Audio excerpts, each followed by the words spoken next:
झारखंड के जंगलों में एक नाम गूंजता है, कृष्णा हांसदा। ना कोई फोटो ना कोई वीडियो, बस एक परछाई जो हजारों को बंदूक चलाना सिखाती है। वो लड़का जो स्कूल की क्लास में बैठना चाहता था, आज सरकार की सबसे बड़ी क्लास ले रहा है। विद्रोह की क्लास। सरकारी फाइलों में वो मोस्ट वांटेड है, लेकिन लाल कैडरों की नजर में मास्टर जी।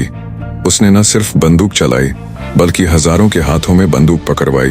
कहते हैं उसकी ट्रेनिंग से निकले लड़ाके कभी चूकते नहीं और पुलिस कभी भूलती नहीं। ये कहानी है उस ट्रेनर की जिसने जंगल को जंग बना दिया।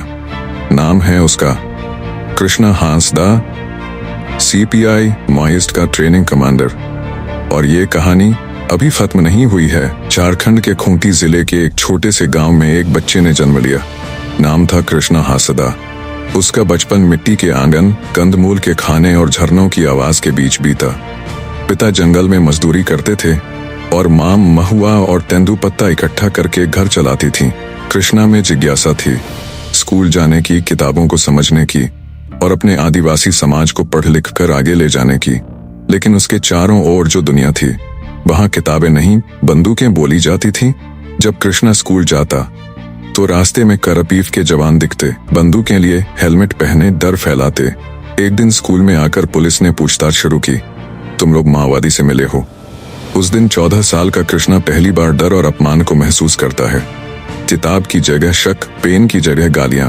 ये वही पल था जब कृष्णा का मन टूटने लगा। कुछ दिनों बाद गांव में पहली बार माओवादी आए। लाल झंडा लहराया, लोगों को इकट्ठा किया और भाषण दिया, सरकार तुम्हारे जंगल, जमीन और सम्मान को छीन रही है। कृष्णा पहली बार ध्यान से सुन रहा था। उसे लग रहा था ये लोग हमारी भाषा बोलते हैं, हमारे दर्द को समझते हैं। उस दिन उसकी चेतना में पहली बार विद्रोह की बीज बोई गई। एक रात गांव में पुलिस रेड पड़ी। कई घरों में तोड़फोड़, पुरुषों को पीटा गया, महिलाओं को धक्का दिया गया। कृष्णा का भी घर उस आग से नहीं बचा।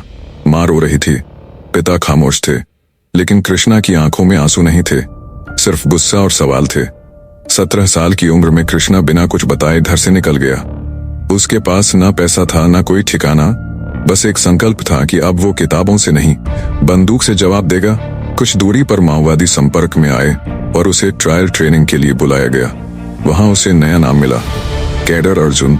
जंगल के अंदर एक गुप्त कैंप में उसे आत्मरक्षा, AK-47 चलाना, नक्शे पढ़ना, छुपने की कला और कारपीफ से बचने की रणनीति सिखाई गई। यह ट्रेनिंग कोई आम शारीरिक अभ्यास नहीं थी, यह माइंड वॉरफेयर की क्लास थी।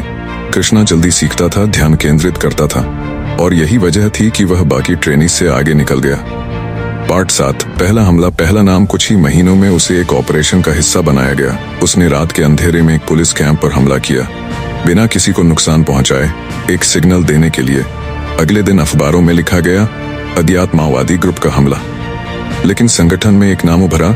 अर्जुन। उसे अगले स्तर पर भेजा गया, जहां ट्रेनर की भूमिका दी गई। उसकी जिम्मेदारी थी नए भर्ती हुए लड़कों को ट्रेनिंग देना। जंगल की एक गुफा में वो क्लास लेता, जहां बोर्ड नहीं, मिट्टी पर नक्शा होता था और किताबों की जगह हथियारों की भाषा सिखाई जाती थी।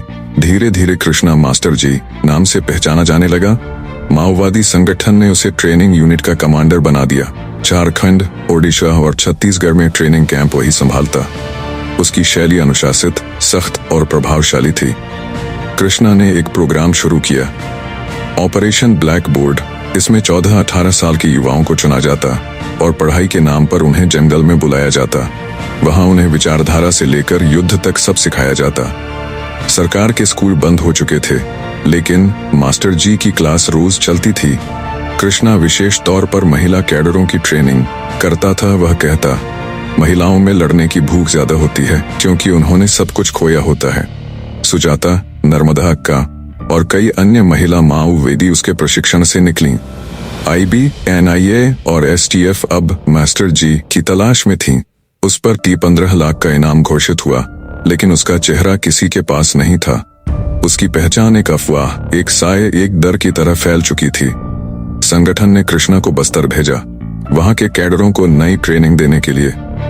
उसने वहां एक हाईटेक कैंप स्थापित किया, जहां नकली हमले, मॉक ट्रेनिंग और रियल टाइम गुरिल्ला एक्सरसाइज होती थी।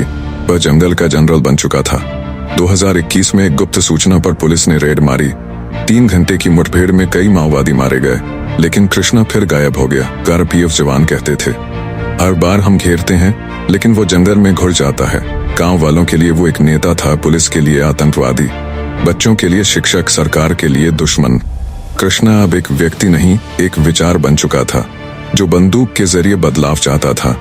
वो अब जंगल में रहते हुए जीपीएस, सैटेलाइट निगरानी से बचना, नकली मूवमेंट प्लान करना और पुलिस को भ्रमित करने जैसी रणनीतियां सिखाता था। उसके पास कोई लैपटॉप नहीं था, लेकिन दिमाग डिजिटल था। हर ऑपरेशन के बाद पुलिस सोचती शायद अब उसका नेटवर्क खत्म होगा, लेकिन कुछ ही हफ्तों में दूसरी जगह नई ट्रेनिंग यूनिट चालू हो जाती।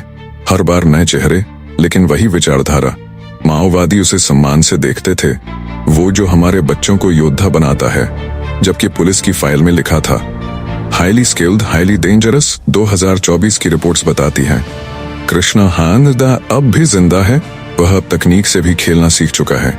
Radio jammer, camera, blind zone और नक्शों से छेड़छाड़ करने की कला।